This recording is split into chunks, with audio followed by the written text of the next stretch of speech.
This episode is brought to you by Jing's Mortgage Team. Jing's Mortgage Team is a team of real estate mortgage professionals whose mission is to help anyone with their real estate needs. If you're looking to buy a home, sell a home, refinance your home, have credit issues, or in need of an investment loan, we can definitely help you. If you're looking for a real estate agent, we know the best of the best real estate agents. Visit the link below for more information.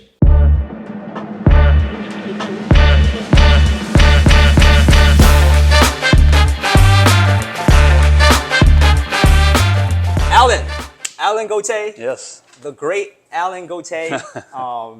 Thank you so much for being my guest on Secret Sauce with Hamilton Lau, a podcast that strives to peel back the curtain to really try to look for what is the secret sauce that makes people tick, what makes them successful. So I have here Alan Gotay, honored to have you as my guest, pro boxer, professional moguls skier, pro boxer, professional chef, business owner of Babalu here in Huntington. So thank you so much again, my man. Listen, I'm happy to be here. It's a long road, but I'm happy to be here. I've known, Alan for, over 10 years. It's gotta be. It has to be like over 10 years at this point. I went to John Jay College when I was 18. That's right. So I mean, with 15 years maybe. Jesus, like a long time ago. And it's just been amazing watching you grow as a fighter, seeing you progress, go into the pros. It's like I'm always cheering, like, oh man, I know that guy. But I love to, again, talk to you because pro boxers they're very special people. It's not every day that you meet a pro boxer. So I want to definitely, dive into, what makes a successful pro boxer. But of course, please tell us a little bit about yourself, how you grew up, what were you up to? And yeah, I mean, I'm probably, when people talk to me, I'm probably not the best at talking about myself because I leave out a lot of details and a lot of information. But I mean, I grew up in Syosset under two amazing parents, and my mom and my father. Father's a Grandmaster Sensei in karate, a 5th degree black belt in judo, retired military veteran, NYPD, the list goes on and on, author, doctorate, yada yada. Yeah. I mean, my mom, for her part, she was a single mother. My parents were divorced, and she kind of forged her own path, moved out of her house when she was 18, and just two strong character individuals that I kind of grew up under. And grew up in Syosset, graduated from Syosset High School, and kind of grew up as an athlete, and probably just doing the whole kid thing, but tell us about moguls. What was it? Moguls skiing, right? Yeah, freestyle mogul skier. Yeah. How'd you get into that? Well, I started skiing when I was 2 years old, and I mean, that was my sport when I was growing up and a kid, and I got into seasonal programs, and I was skiing with I was 9 years old skiing with 18, 20-year-olds because they had just come up with the freestyle program up at Hunter Mountain, and I was way too young, but I was ambitious, I was wild, and I was reckless, and that probably suited all the needs to kind of join the group of which I was skiing with, and downhill mogul skiing, you see it on the Olympics and you see it on TV, and it's where you do a set of moguls, you jump, you compete against other skiers as well at the same time, and I did that until I was 16 years old. So I competed from when I was 9 to 16, and I got as high ranked as the 16th in the Northeast. And they were going to draft you in the Olympics, right?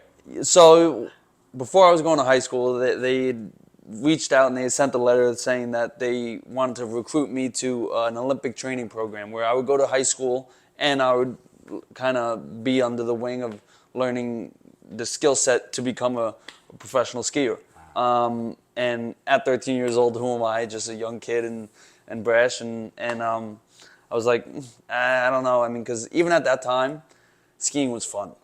And I loved it. And even to this day, I love it. But I've always loved it from an enjoyment side of it. And the more I got into competing, the more I got involved in it becoming more of a job, the less fun it became. Oh, that's interesting. Could you share a little bit for our viewers, like what would transition it fun to? I mean, I can make my assumptions Yeah. again, but I would love for you Yeah. to share.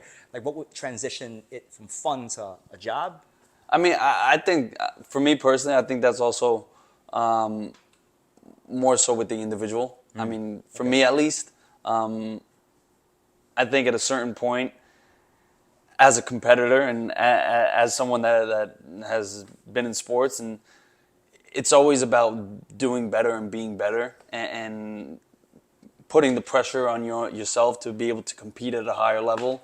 And I think when I was skiing and growing up and seeing the level of what others were at, I mean, I'm not one to compare myself, but I see that and I'm like, well, I'm always going to push for that.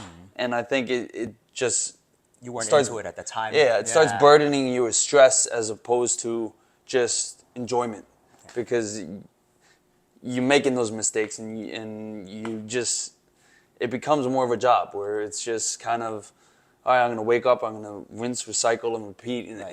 and Yeah, I think that there's value to be spoken about because there's purity in physical sports, in Yeah. physical achievements. Yeah. Because mental purity. Because I think a portion of our society, they look at physical hardship as, for example, like, whether it's a competitive weightlifter or even a Yeah, pro boxer or of course, professional yeah. fighters, they just say, it's just a sport. They just compete. But I think there's a lot of value in learning about how to deal with internal struggle, Oh, yeah. dealing with interpersonal struggle, dealing with Yeah. just struggles in general Yeah. through physical hardship. Yeah. So and I think, correct me if I'm wrong. It seems that if you were to pursue the path of the Olympic moguls competitive Yeah. skier, that level of physical hardship just wasn't really Yeah. the place where your head was at, Yeah. because you just wanted to ski for fun. Yeah. Is that safe to say? Yeah, I definitely think so. And I think that was mostly with all sports. I mean, I've been an athlete my entire life. I was a 5-sport athlete in high school, and I did every sport. And I was a skater. I did inline skating. I used to compete in skate competitions, and I pretty much did a little bit of everything. Yeah. But I never found it worthwhile. I never found, I guess, the reason as to why I should keep going in athletics. Right. And when that fun came out of it is when it just What's the point of doing it? was the point of doing it. So I think that's where, at every point, athletics always had a start date and an end date. Yeah. I mean, not to say that athletics isn't a part of my rituals and my lifestyle, because it is, but as from a competing standpoint, it always had a start date and an end date. Yes. And Your body can only do exactly. so much. My body could only do so much, and I'm happy that I was at least wise enough to realize that before. Well, but we'll definitely get Yeah. into that, because that's a very exciting story that I want Yeah. to tell. But on a side note, I wanted to tell a fun story that I had with you. I don't know if you remember this, but I think this was when you first came to John Jay, and I think we were like competing or something, like in the Yeah. same card. I don't remember. It was a long time ago.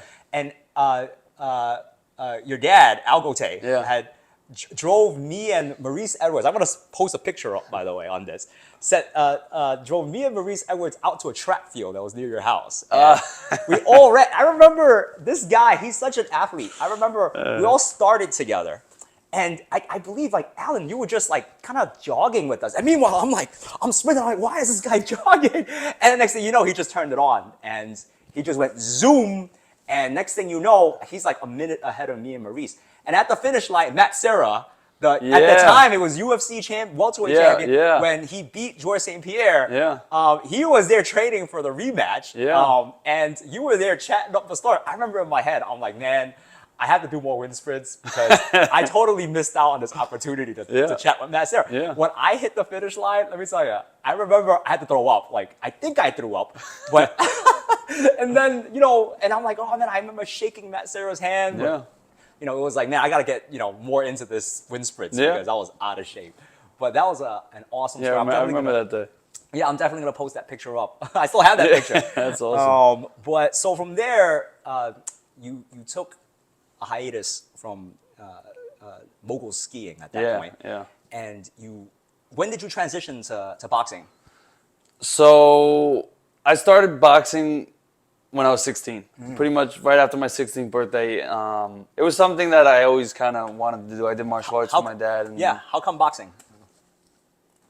I think just because my grandfather on my mom's side was a professional fighter, and he always grew up giving me tapes and kind of just, and being in the martial arts and just kind of, I don't really know why at the time, but I guess, I mean, large part of it could be because of my grandfather. I mean, I don't remember because I was so young, but it was just always something that I was intrigued by. Right. And then I started boxing when I was 16, and then it was not long after I started that pretty much all other recreational sports and things kind of fell to the wayside. And I mean, not that I didn't enjoy them, it's just, it was like that one thing that you became passionate about. It made me tick. It worked. Yeah. It worked for me. Do you remember what was it about boxing that made you like so passionate about?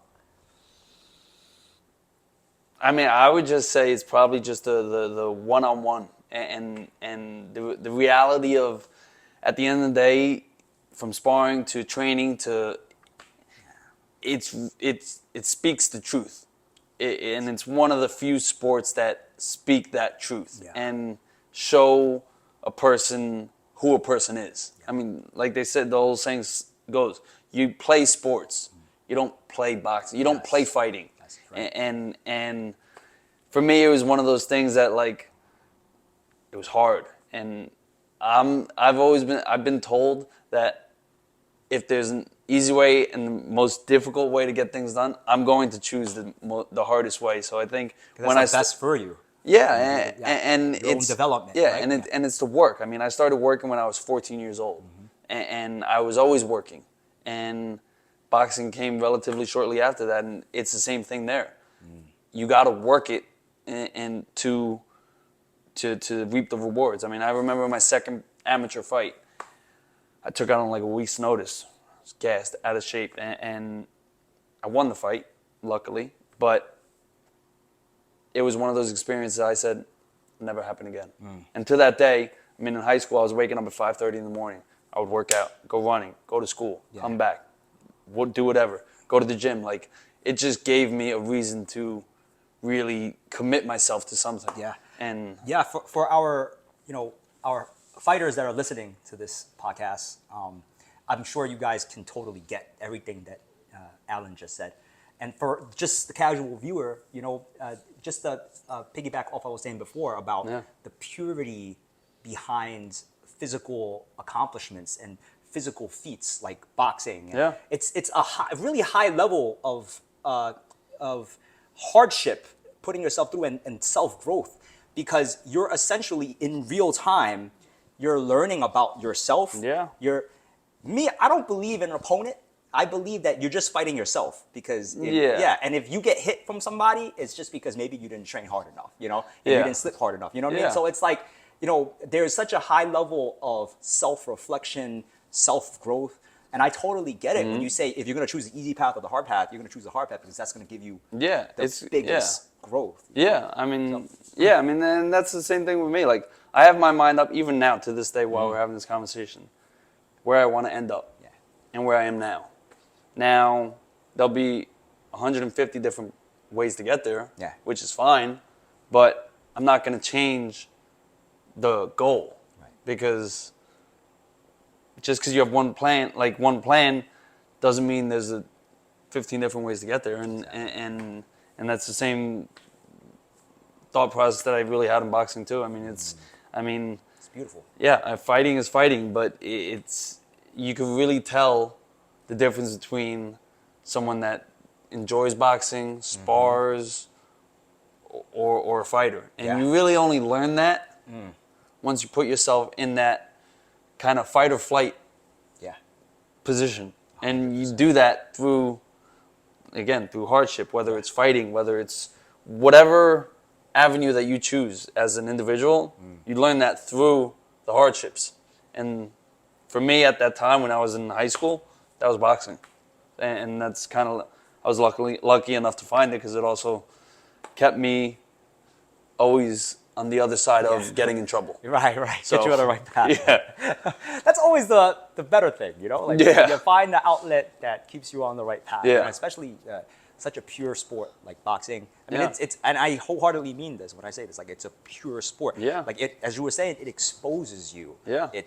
It can tell if you're BSing or not. If you just want to tell people that you're a cool fighter, Yeah. and meanwhile you don't go train, you know? Yeah. Like, and you know, it's just the purest, in my opinion, it's the purest sport ever. Yeah. You know? But yeah, so you entered the amateurs. You became a novice first, right? Like in high school, was it? Yeah, I had my first fight 16 or 17, shortly after I started boxing. Yeah.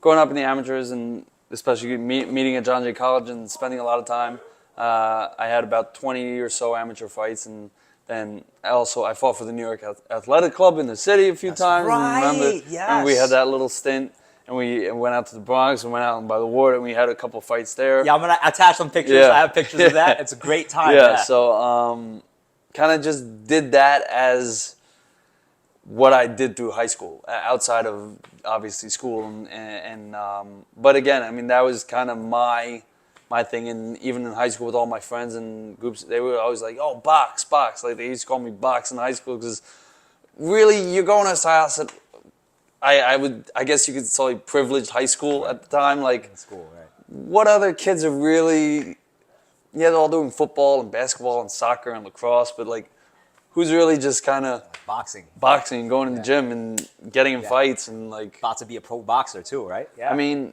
I very much knew very quickly after I started amateur that professional was my yeah.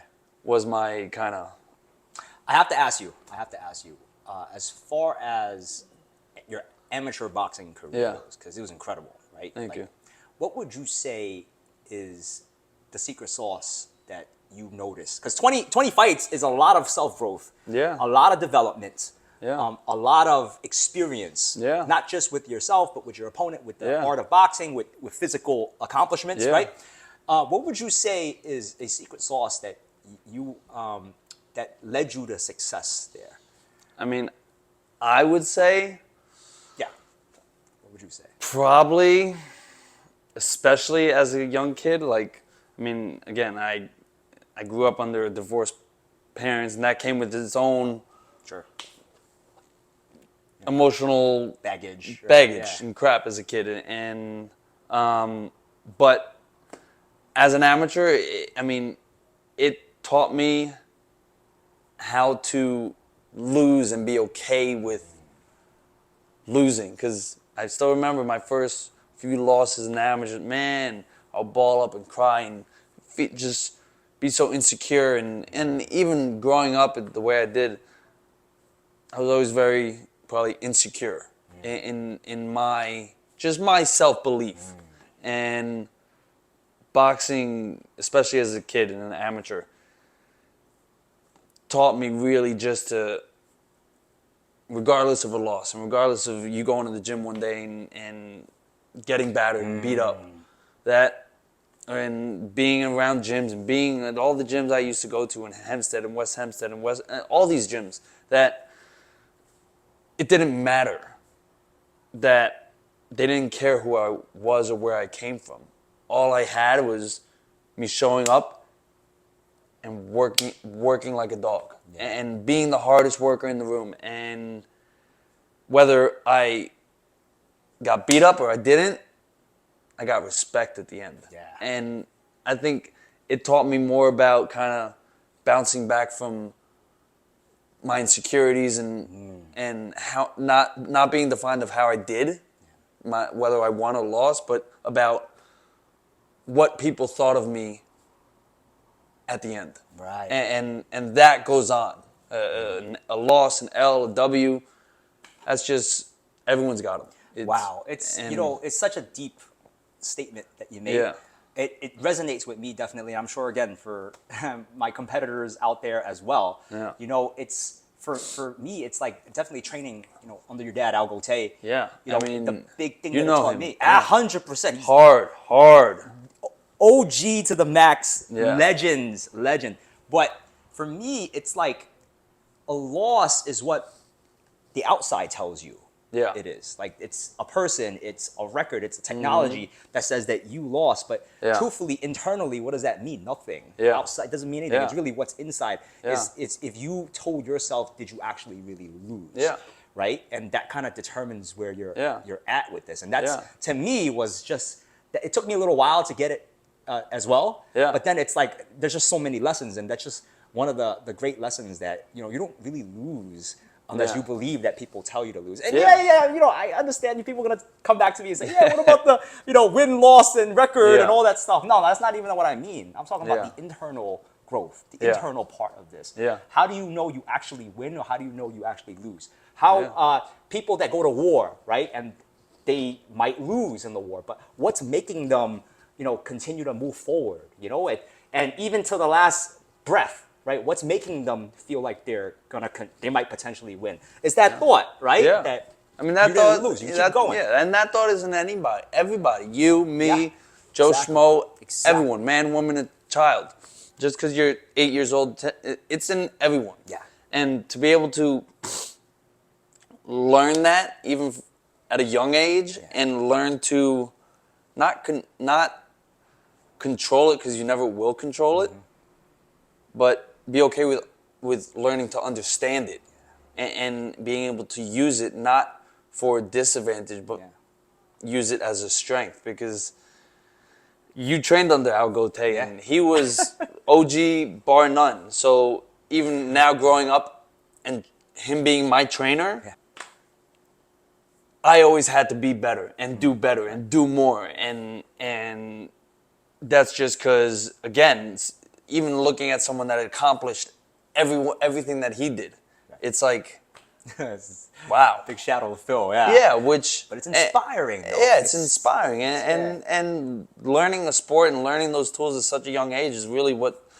kind of justifies you as not what you do, but why you do what you do, and who you become. Because the adage saying is like, you're just gonna grow up to be like your parents, or just like this or like that, but really that's just what everyone else says. And it's so much louder nowadays with social media, because we were really probably the last generation that remembers before it. Yeah, And smartphones, before social and, media, went outside to play. Yeah, and it's like our age group was the last age group that I think really understands what it was like before. Right. And everything is so much louder nowadays, and just the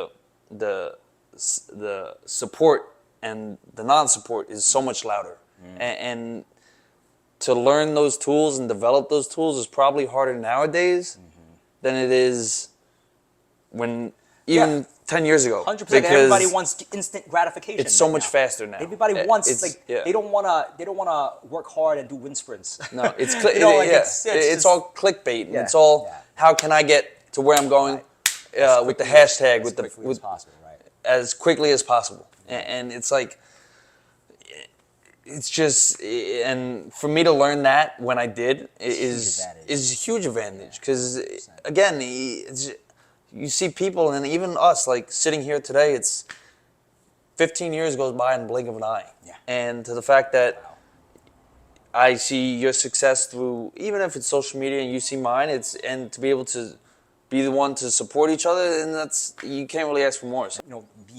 There's huge lesson in everything that Alan is saying right now, and this is all learned through, martial art pursuits. So like, hey, if you're young, to me, if you're whatever age you are, whether it's boxing or judo or karate, whatever, just definitely there's purity, and there's a lot to learn from that physical pursuit. Yeah. And it's not just personal, it's interpersonal. Like, Yeah. again, I know this guy for like 15 years, and we're connected through martial arts. Yeah. And there's just so much, personal, interpersonal. There's so much growth that you can gain from this. But yeah, so let's come back to this amateur career. So you're at the tail end of your amateur career at this point. So what made you decide? It's fascinating to me, because you did very well in the amateurs.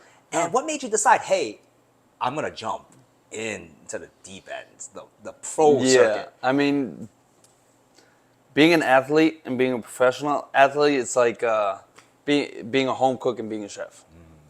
There's a lot of people that know how to cook, but to call yourself a chef and that's like with anything. I mean, I don't know. I feel like I said before, early on, I think I knew very quickly the path that I wanted to go. And I mean, growing up as an athlete and seeing kids and seeing all these Michael Jordans and Patrick Ewing and all these, I mean, just superstars that were superstars as athletes at the time. It's like, I mean, kids admire, especially athletic kids admire people like that. And growing up, I mean, that was when Floyd Mayweather was coming up, and when I was in boxing, I would sit on. That was when YouTube and videos really just started. I would sit on the computer for hours and just watch the same videos over and over and over, and it's like, damn, like that's the goal, and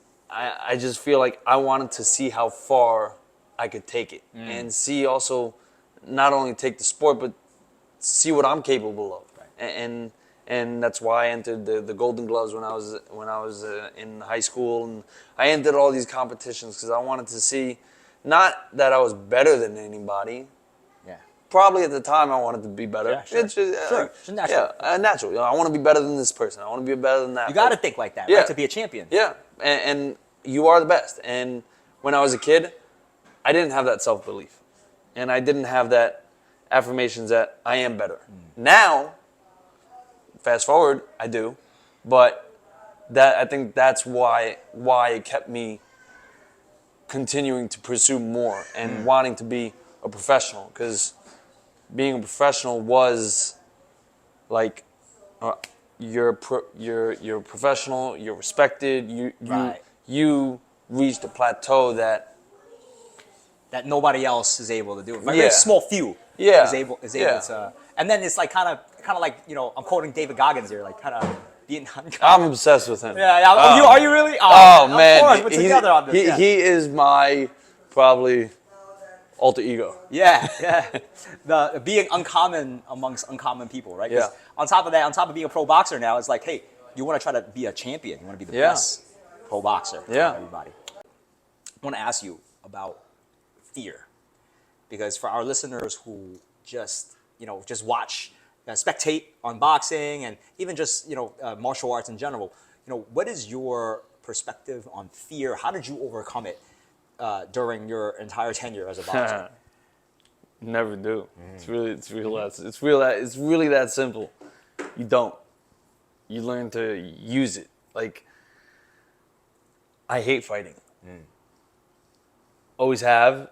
I'm always probably the last one to in Street Fighter. Like, not my cup of tea. I hate fighting, and I was always scared. But the closer you get, and when you make a commitment and you sign yourself up, like, you learn to just kind of put it behind you, and maybe put it behind you, but maybe use it just to kind of the fear get you to work harder, get you to do more, get you to run one more mile, do one more sprint, go to the gym for one more you hour. sharp. Yeah, I mean, because then when you step in the ring, there's the other man on the other side. You can get knocked out very quickly, and I've had friends that have been on TV that have gotten knocked out and died. Jesus. So it's like, to the point where I used to train with them very much and a lot, and it's like, it happens that quick, where you think everything's gonna be great today, and tomorrow you don't wake up. So it's like, that fear never goes away. You just learn to whether cope with it or learn to use it as a motivating driving factor into getting you to wake up and getting you to go to work and getting you to do what you said you were going to do long after the whether you don't want to do it. Like, and it's just, you never lose it, and you're never going to run away from it. You gotta. Yeah. Well, we'll talk about the first fight that you had. I mean, Yeah. because again, for those of you who don't know, being an amateur boxer and then suddenly making the leap, the jump to a pro boxer, we're talking about deep waters here. We're talking about, people who do this for a living, who focus, who train all day, who live, breathe, dream the sport of boxing. How was your first fight like? What was that experience like? Did you feel any fear when you Oh went yeah. into it? Oh yeah. I mean, first fight was in 2012. I was 22. I was supposed to Pro fight, first pro fight, and before that, I was in Farmingdale State College. I was going to school, and yeah, I did college, but it just did it because that's what you're supposed to do. And I almost moved to California because when I was getting ready to make my decision to turn pro, I took a trip out to California for like 2 weeks with my mom, and we went out to Freddie Roach's gym, Wildcard, and trained out there for like a week and a half, 2 weeks, and was sparring, was training with their fighters, and to the point that when I left, they were all calling me Long Island, where I was like, all right, you know what? I'm gonna just pack up and move out there and figure it out. But long story short, I didn't, and I was like, let me do it. After that trip, I was very much, all right, this is what I'm doing. And Pro boxing. yeah, pro boxing was going back to New York to do it. Is Yeah, that what you mean? Okay. yeah. And so once I got back, I was like, you know what? I'm gonna do this. I'm gonna give this a shot. I have to give it a shot, otherwise I'm gonna regret it. Like I stopped going to college. Like I just was ready to give it a shot, to at least know if I can do it. Because and then I think it was July 12th, 2012, I ended up turning pro. And my first fight was against, oh man, I should probably remember his name. But anyway. I mean, it's a long time ago. 10 years ago, yeah, right? But yeah, I mean, scared. How did you manage the fear while you were fighting? Because as you were saying, the fear is never gone, right? It's Yeah. always there. But how do you, for our viewers who hopefully can draw some inspiration out of this, how do you ever, because again, I can totally attest, and every single martial artist that I talk Yeah. to about this, nobody tells me that they're not scared. Yeah. The fear is actually what makes you a better fighter. Yeah, 100%. Especially during the fight, Yeah. right? But like, I want to Yeah. hear your thoughts on this. Like, how did you manage the fear during the fight? I mean, it's always in the back of your mind. There was no fear during the fight. I mean, I kind of made my peace before getting in that ring. Where as soon as you step in that ring, that's one of the best things about boxing or fighting or martial art. Like, you can't, once you sign on and once you make that, okay, it's time, that's where your doubts, your fears, your insecurity, it's all going to be shown through the action of fighting. And I mean, at least for me, I knocked him out in a minute 47 seconds in the first round, and I don't remember 1 second of that fight. You were just in the moment Yeah. at the time. Yeah. There's something interesting about that. Like, just time is different. Yeah. I mean, you think 3 minutes. It was a 3-minute round, Yeah, right? 3-minute round. You think like 3 minutes, because when we did the amateurs, like I remember it was 2 minutes. 2 minutes, yeah, 2 But it was like rounds. within that 2 minutes, it doesn't feel like 2 minutes. No, it feels like a lifetime. forever. Yeah. Like you're just and just to add on what you're saying about fear, Yeah. there's it's something very interesting that happens because there is real estate in your brain, an actual real estate. Right Yeah. now, we're kind of spoiled because nothing's Yeah. going on. Yeah. You could just think about whatever you want to think about. Yeah. But really, you can only have so much thought in your head during Yeah. a competition Yeah. because if you're suddenly thinking about fear and No, it's going to yeah. take over your brain, you're not thinking about Yeah. the opponent. At this point. Exactly, You're not thinking yeah. about strategizing. You're not Yeah. thinking about what's the opening. You're not Yeah. thinking about any of that, right? Yeah. No. So for you, it was just in the zone. Yeah. You're just completely living the moment. That Yeah. eternity. Yeah. That 3 minutes of eternity, right? It keeps you sharp, and I mean, at least for me, that's what works for me. Is that like I made a deal with myself, Yeah. and I'm not going to break that deal. 100%. And once I know that, I'm good with the outcome. Yeah. I'm good with whatever was on the other side of that outcome, and it's a deal that I made with myself before I even step foot in the ring to fight that night. Before I start anything,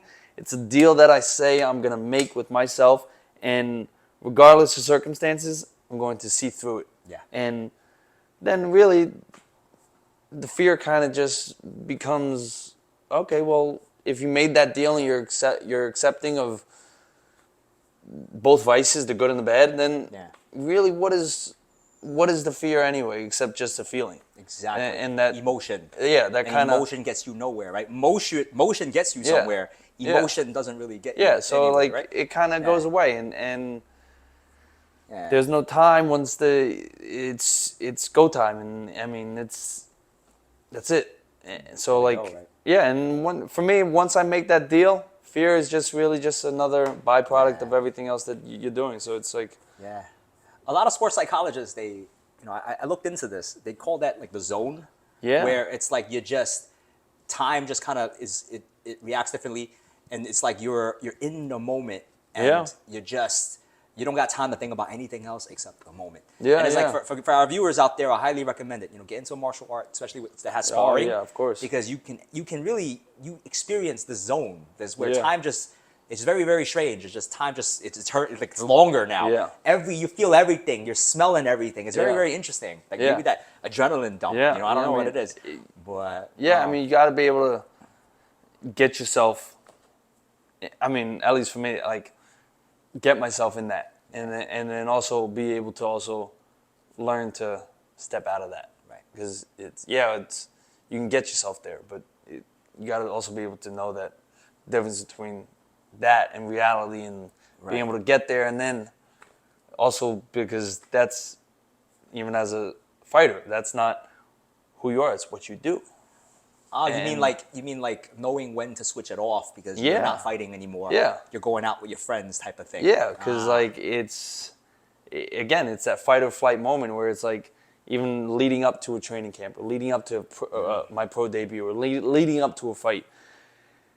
It's like you go from here to here, and like at what point do you? And this is not only for sports; it's for really anything. It's just at like what point do you say it's okay to exit and open up and kind of be vulnerable, Right. because that the sport in boxing also teaches you to be vulnerable, and it's like you got to learn to be able to, even at least for me, you learn to get yourself there, but you also got to learn to when to turn it on and turn it off, because you can't always be in that fight or flight. Right. A lot of lessons. Boxing Yeah. is amazing. A lot of lessons to be learned. Yeah.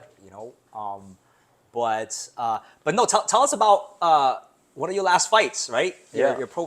So you went. What was your record again? It I was won 8-3 with 4 knockouts. 8-3 with 4 knockouts. Yeah. So tell us about that last fight. Oh, holy moly! So, yeah, so my last fight was in 2016. I had about a year off and some layoffs and things like that. And leading up to my last fight, well, technically second to last fight, was supposed to be in, I don't know, April, something like that. I was training, was rock hard. I moved up in weight from 135 to 140. Man, I was in the best shape of my career, and just looked great, felt great, looked great. And got on the scales. My opponent ended up getting arrested. Oh wow. Fight fell through. Wow. Took about a few days off, got a phone call saying 3 weeks from now, they want to put you back on for the New York State title against a local friend of mine that we used to train together. Yeah, okay. So right from that full training camp, a few days off, flew back down to Florida for another 2.5 weeks. And during that time, I was just going, that the injury started coming. And leading up to that last fight, I had instances in sparring that I started getting hit and getting nerves, and I had no sensation in my entire left side of my body. And Wow. And it was leading up to that last fight, just because no rest and going back to back, going 3 months and then right back, and not giving yourself that time. But again, it was a New York State fight. It was a New York State title fight. Like, Put it all in. put it all on in, the line, and right? to pass up an opportunity like that, how could you go wrong? Yeah, I think one of the things that I admire a lot about you, even like from way back, just when it's a beautiful dance. It's beautiful. Yeah. Like when you fight, you go all in. Yeah. There's just like as you were saying, you go in, and especially with that trainer, I can imagine. Did you sustain any major injuries at that time? That you started getting like the nerve? Yeah, I mean, issues? I think the damage was already there. I mean, Accumulated and up? accumulated over time. It just happened to happen then. And the nerve damage was already there. I had 2 herniated discs in my neck, finding out after the fight, and Broken neck, essentially, right? pretty much. Jesus Christ. And you were training through a broken neck. yeah, Oh my goodness. but the way I look at it is, yeah, the old school way. Got to be tough. You chalk Work it up. through it, You yeah. work through the pain through it, right. and push through it, and that's kind of my whole mentality. Is like, yeah, again, I mean, just gonna push through and whatever. It's just Yeah. You know, the difference between an amateur boxer's punch and a pro Yeah. boxer's punch, Yeah. there's just, it's uncomparable. It's like an amateur boxer, it's like, I don't want to say play fighting, but it's like you're fighting, and it's like you know how to punch, you know how to fight, but a pro boxer is like, everything is efficient. Yeah. Everything is perfect. Yeah, And there's- you're getting hit with a pro boxer's punch, it's Yeah. like you're getting hit with the body weight. yeah. I mean, And it's like- there's a vast separation in Fast.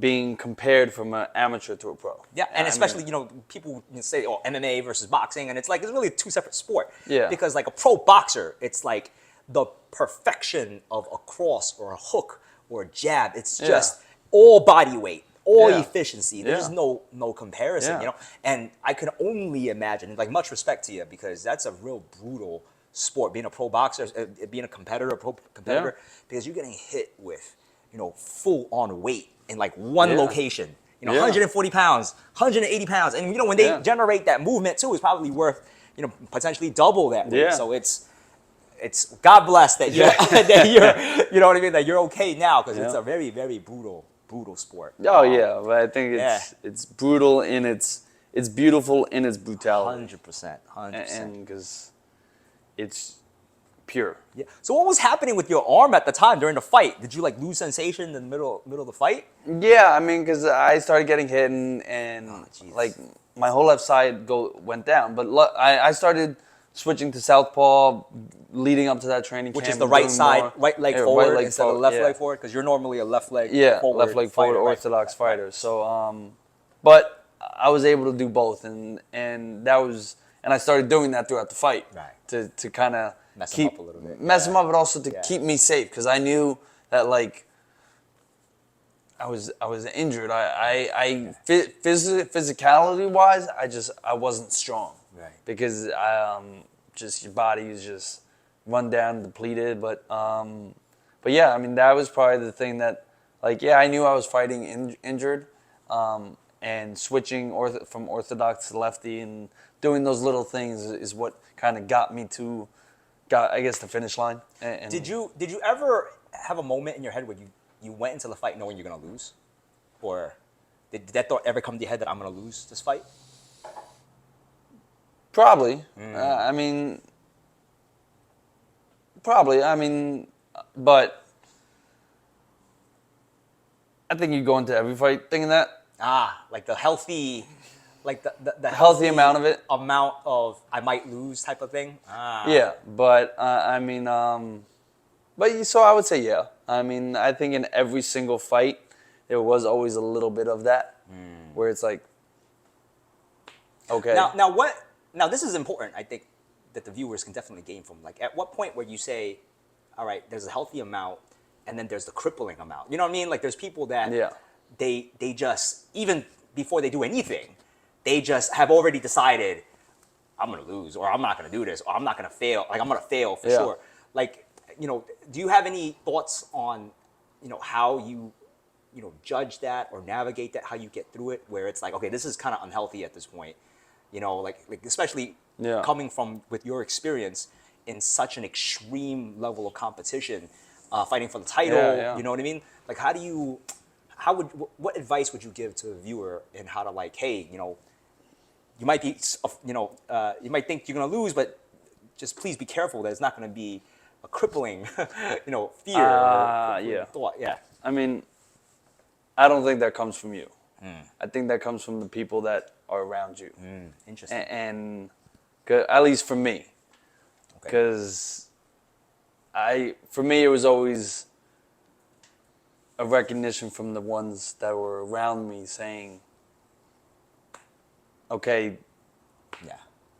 rest, enough is enough. Like, and I think that's why it's very important to where they say you choose the people that you surround yourself That's with, important. and that is a reflection of yourself. So it's very important to be very selective in who you choose to be around you, because I mean, they're the ones that keep you safe, and especially for fighting and for boxing, like that saying holds true, because it's the manager, it's your trainer, it's the ones that you're entrusting them to keep you from that, was what you're saying. And so it's like, because I'm very much the type of person, 100 miles an hour. Yeah. I'm 100 miles an hour, and once I say yes, I'm all in. There's no stopping me from going. Once I go, I go. That's it. You're either coming with me or not. But once I go, I go. And it's like, even now, like if I go on a run, Yeah. I'm going as fast as I can till I can't. Right. And but that's why I think it was always equally important to me to, like my mom was my co-manager, and to surround myself with people that I trusted to keep me safe, and to keep me in, I guess, between the lines. Right. I mean, so I don't think it's really. I mean, yeah, maybe it's a little bit of yourself as well, recognizing that. But once you're in it, if you're really in it, you learn to ignore that, because you can't have that if you're going to be Right. fully committed to what you're doing. So, but that's why choosing who you surround yourself with That's important. is just as important, because if it's basketball, football, sports, or whatever business or job, if you're in it, you're in it. You can't think about Right. all those exteriors, which is why 100%, it's yeah. important to choose your surroundings Carefully. carefully. Right. Yeah. Right. So walk us through your thought process in walking away from pro boxing. I mean, I know you still dabble in it here and there. You Yeah. still spar. Yeah. But as far as your pro career as a boxer, would you say that you're done with it at this point? You might go back. I mean, I don't know. I always say I would like to have one more. Okay. Just because I also, not that I don't like the way I left off, but I feel like even now, being who I am now and fighting when I fought when I was so young, I just think I would like to do it this time for the enjoyment of just, I know I'm not going to be a world champion. I know I'm not going to make millions of dollars. I like, all that was 8 years ago. But now to do it just because For fun. I want to. Right. I mean, and if people are watching me and people can gain some sense of whatever from it, Inspiration. or support, or reflection, or whatever it is that they want to gain from, then great. I mean, and for me, it's just because I have so much respect for what it did for me and what it gave me, and the tools and everything that it gave me is just why I would do it again. And for that reason, I always say I would, if the opportunity presents itself and time and circumstances, then yes, I would. So, but as a professional, competitive boxer, yeah, that's behind me. But Yeah. but Well, talk about you know, with that said, talk about, what would you say that you bring to your transition to pro chef, right? Because you're a professional chef Yeah. now. Is there any kind of lessons that you can take from boxing and you use daily as a professional chef? Because yeah. I mean, like Alan Gotay, man, like it's. Whatever Yeah. you do, I know you go all in. Yeah. You strive for the best. Yeah. So would you say that there's anything that you brought from boxing over to the chef? I honestly think everything. Okay. I mean, even like myself, a chef, a cook, like I don't look at myself as a chef. My peers may, and it's out of respect of my craft and what I do, and which is I'm grateful for. But chef, I'll be the last one to call myself a chef. I don't ask any of my staff members or people I work with to call me chef. Like, you see me as that, great. But I think I treat what I do now, being a chef and being a cook, as from an athletic mindset because that gave me everything. And to see that the same tools required to be successful in athletics are really the same tools that are required to be successful, not only in business, but entrepreneurship and just life in general. Because so I'm an athlete through and through. And even to this day, sitting here, and I'm still an athlete. I'll always be an athlete. I'll always think like an athlete. I'll always be as competitive as an athlete. Yeah. Cooking and the chef is maybe who I am now, and it's part of what I do.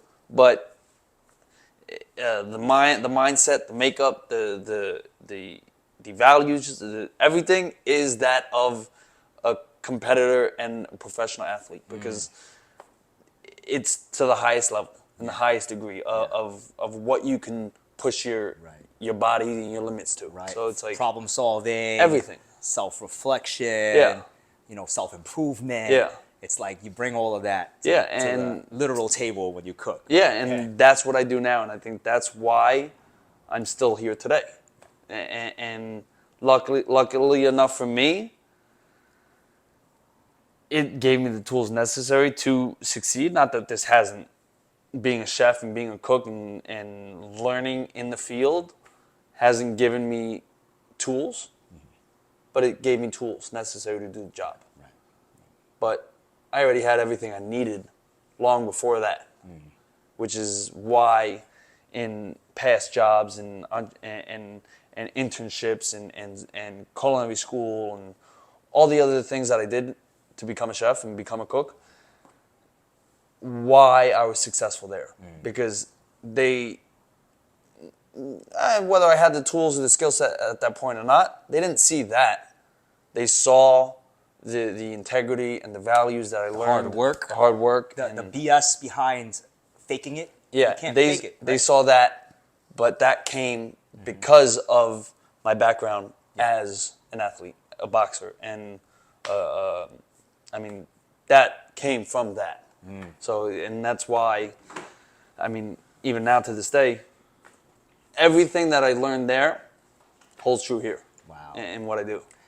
I love it. Alan, man, I don't know how better to end this than leave it on that note. You know, like if you haven't explored martial arts 100%, try it out, especially martial art had sparring in it, because there's so much self-growth, there's so much self-reflection, so much to gain, But Alan, thank you so much for coming on. What are you up to now? Oh, now, man, I'm just running around as ever. Right. And still doing your pro chef thing. And, still. I'm doing private catering and private cooking on the side, and kind of doing that a lot now, and trying to branch off and do more, and try and get involved a little bit more in consulting and cooking and everything like that. So I'm always keeping myself busy. I'll put Alan's information in the description. Yeah, please do. Reach out to him just to say hi, or if you're interested in a caterer or somebody to hook you up. Yeah. Alan for sure will do that. Alan, thank you so much. Absolutely. I appreciate your time. It's an Thank you. honor. Honor's all mine.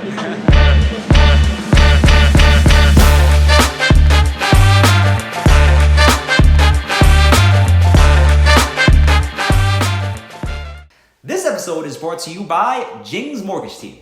Jing's Mortgage Team is a team of real estate mortgage professionals whose mission is to help anyone with their real estate needs. If you're looking to buy a home, sell a home, refinance your home, have credit issues, or in need of an investment loan, we can definitely help you. If you're looking for a real estate agent, we know the best of the best real estate agents. Visit the link below for more information.